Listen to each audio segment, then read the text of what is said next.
Now we have Henry Othieno back, and Henry will be taking us on to share how he is supporting communities and schools to be able to have access to clean drinking water and to avert all kinds of illnesses that could be contracted from drinking unsafe water.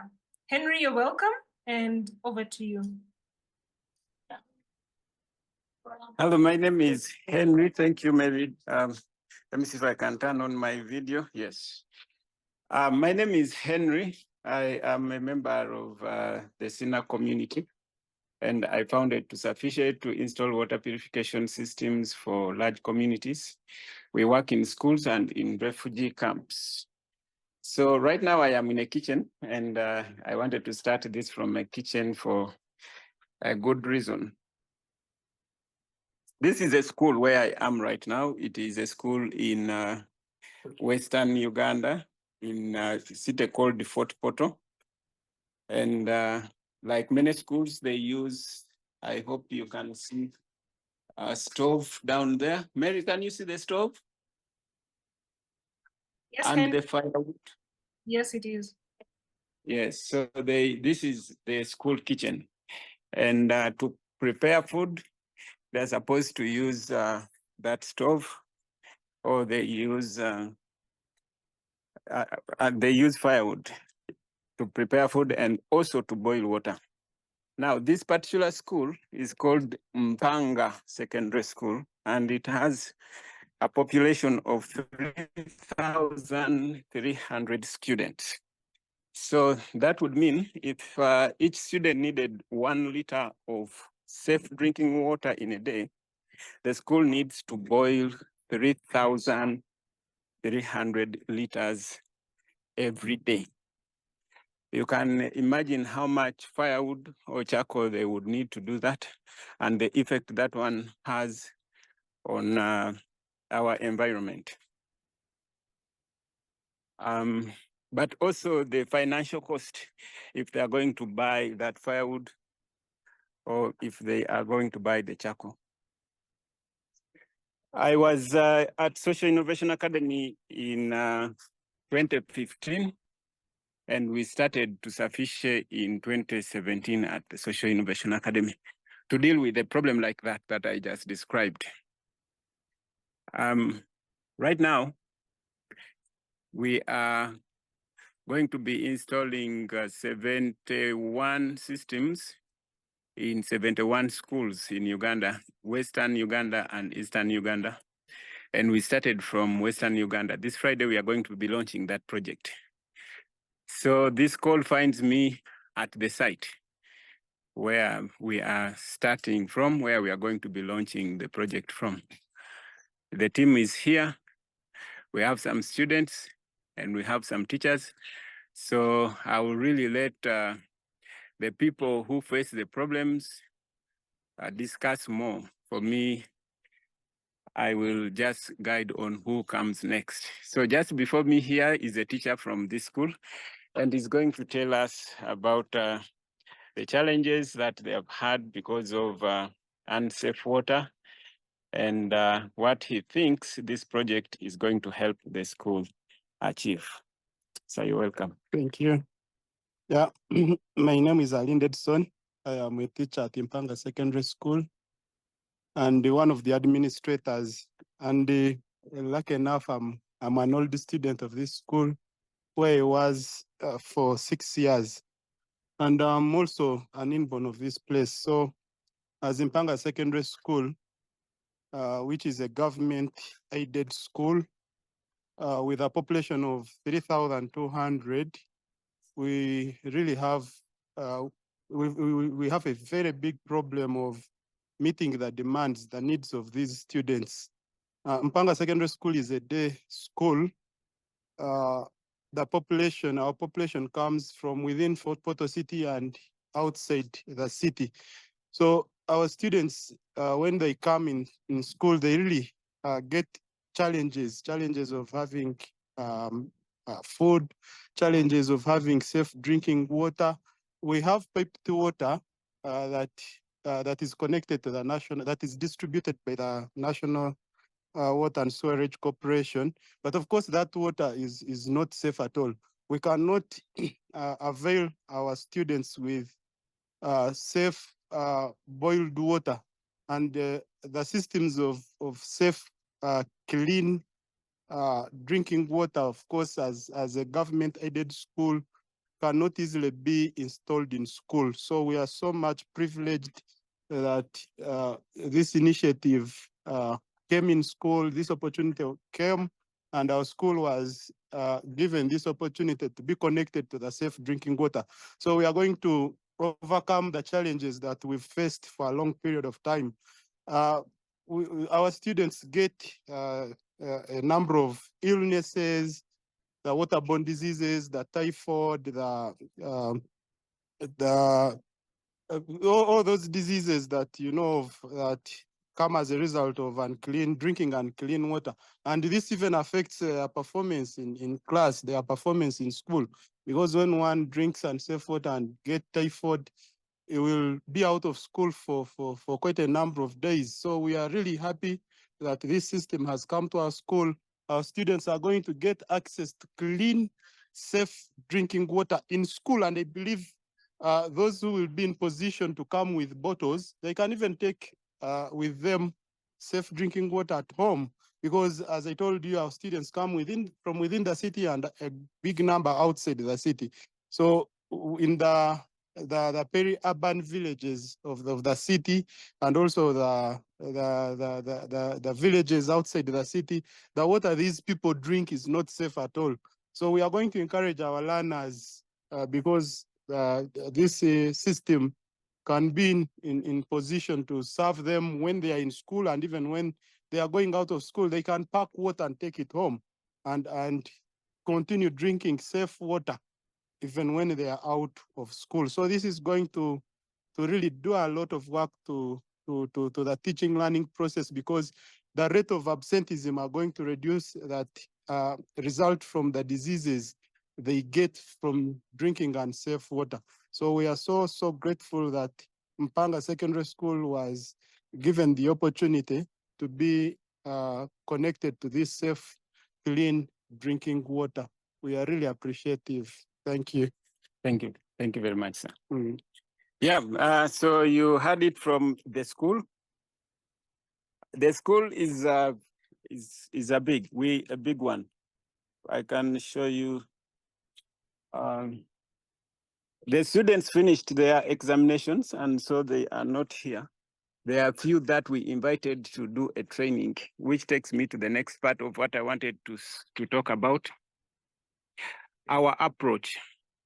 So our system was built deliberately to meet the needs of schools. There are so many other solutions that people have, but they have their own shortfalls.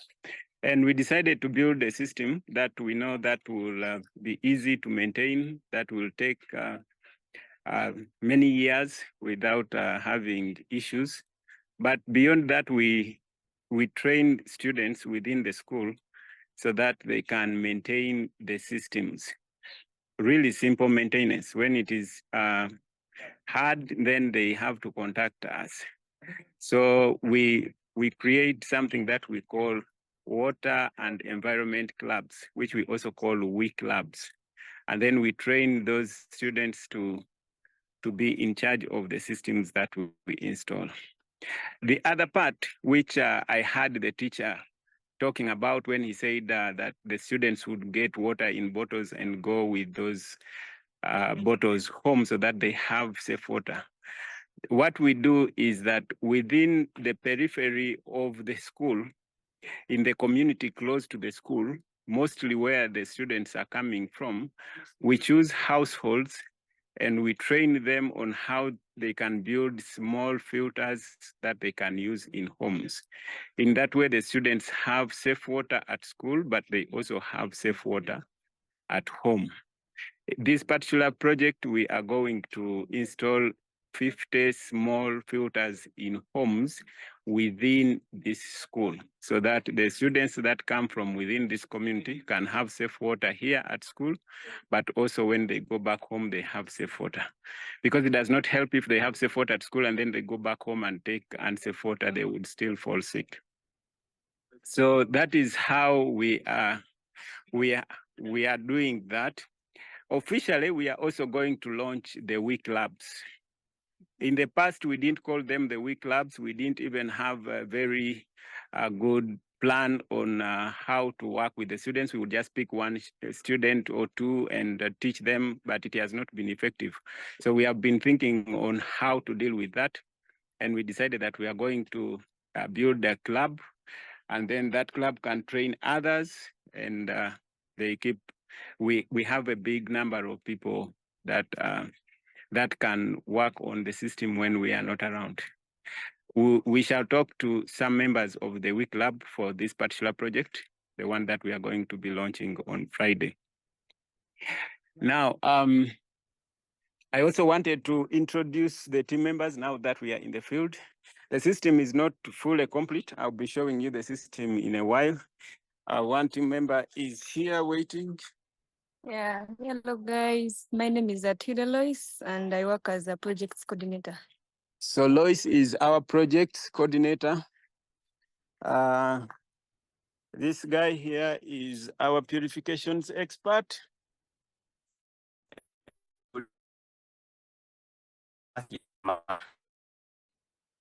Kalema, the purification, he will be talking to us on how he does that. He will be showing us how the whole system works.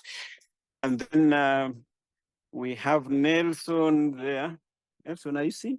Mm-hmm. Nelson is a man, and I'm going to show you the work that Nelson has done. And then we have those two guys there, three guys. Looks like some of them are hungry. That is Wycliffe there. And then that is Godfrey. They have those beautiful overalls. So in particular project, normally when we go to a school, we ask them to provide us a space where we're going to install the water purification system, so that we control how much interference comes from the students or people from the outside. So it is always in a sort of a house. But this school does not have enough space. They have 3,000, you had 3,200 students, but they don't have enough classrooms. In fact, they come in shifts. So one shift comes from morning until lunchtime. They go back home and then another shift comes just because they don't have enough space. So we decided that we would create that space for ourselves where we are going to install the system. And for the last 1 week, we have been creating this building here. It has taken a lot of our time to create. It is going to be, it is going to also handle to have the taps. So the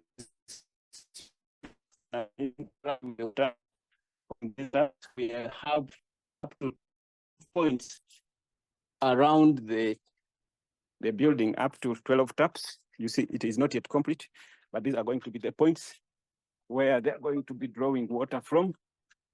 So this is what they have been, the team has been building so far. And we are hoping that this is done by Friday. And we'll launch this by Friday. Yeah, it's a 3 by 3, 3 meters by 3. They have closed it. I'm not sure I have the padlock. So, but also there is nothing inside for now. Whatever that will be inside there is outside there. And Matthias is going to explain to us what it is that is going to be there. There is an header tank on top, which is a 5,000 liter tank that will be supplying the system. And then, so I'll take this to Matthias to explain to us the things that he uses. So Matthias, you will just show us what these are. He has some few things laid down here for us. Yes. Good evening once again. First of all, we're going to start with the components of the filter or the purification system. In the purification system, we have 3 to 4 stages to work upon. First of all, the last stage should be in this tank. No, the other tanks are not displayed in the video, but they are there. Once you visit our site when it is done, you will see them. This is the stainless steel tank. It keeps clean water or already filtered water or already pure water. So that is a capacity of 1,000 liters. Our system is made in a way that it is automated. It keeps filling itself. So when they remove one glass, another glass is refilled. Hope you can see this. This is a brief filter. It consists of a carbon cartridge inside it.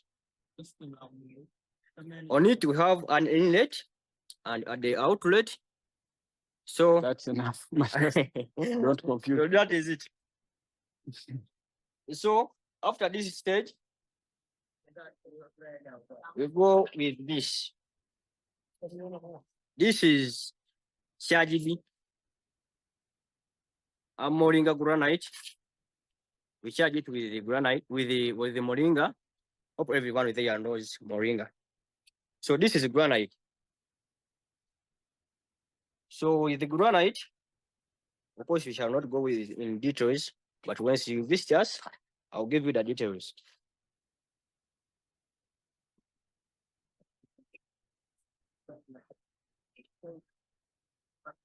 This is the last stage. This is the last stage. Many of you are seeing blue things, you don't know them, but they are the 0.0 micron filter. This is the last stage of purification.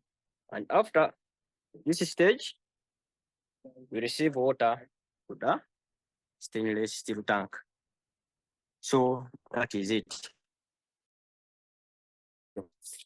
Thank you, Matthias. So that is the process. We have a pre-filter to make sure that the next part of the system is protected. We have several stages so that we minimize the times we go to visit and maintain these systems. So we teach the students the details of what Matthias just described to us, so that things like cleaning and things like those, they can handle them locally. But we also put those many stages so that we minimize problems that come with that, because the work that we do is always very far away from where we are. And it comes with a lot of costs, and also the response time can actually be a problem. Students can begin finding other solutions that may be dangerous. So at this time, I want to introduce the week lab. So for this particular project, we chose 10, and in every school, we shall be choosing 10 young people who will be our representatives and continue with our work in the schools. This is a group that we have been working with for this particular project. And I will just ask one person to tell us what the week lab is, what they understand as what their role is. And this is Tracy, this is Violet, this is Beatrice, this is Stella, and Angelite, and Yunus, and Mark, and Juma, and Brian, and Amran, yes, sorry, Amran. Amran is my friend. I'm wondering how I forgot his name. So Violet, you're the one who's going, Angelate, you are the one who's going to tell us how you understand what your role is, what Week Lab is about. Okay, good evening, members. My name is Komhendo Angelite. We are the representatives of Tusafishe in all schools. Our work is to teach our fellow students how to preserve the environment and how they can use the purification systems built up by Tusafishe. That's it? Yeah. Okay. So their role is really to continue with our work when we are gone. It is important for us that the students learn to preserve the environment. The whole question of the environment, we think that the best place to start with is in schools. So we want to create a movement that is going to bring us the generation that understands the crisis that we have with the climate, but also to build a support system for the schools that when we are away, we are far away, someone has the basic idea of what to do with the system when it runs down. So that is really the presentation from me. This project has been funded by Prudential, an insurance company here in Uganda, and they have paid for 71 systems in different districts in the east of Uganda and in the west of Uganda. And we are going also to install 150 domestic filters for homes. We are going to plant 5,000 moringa trees.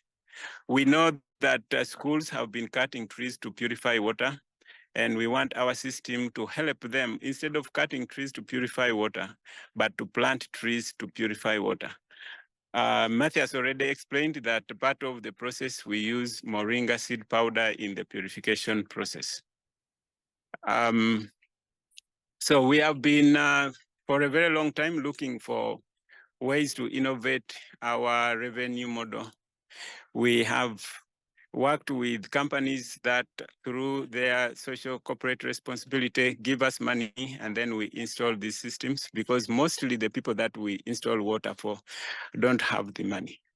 The other thing that we are working on right now is to get a digital subscription system that students can pay $1 to get $1 each per term to get their systems installed. What that is going to do, it is going to give us also constant revenue to multiply the impact that we have. The money that we get from them will be maintaining their systems, but can also install new systems in communities that don't have any money. Thank you very much for giving me this chance to talk about the work that we are doing and for listening to me. Thank you. Back to you, Mary.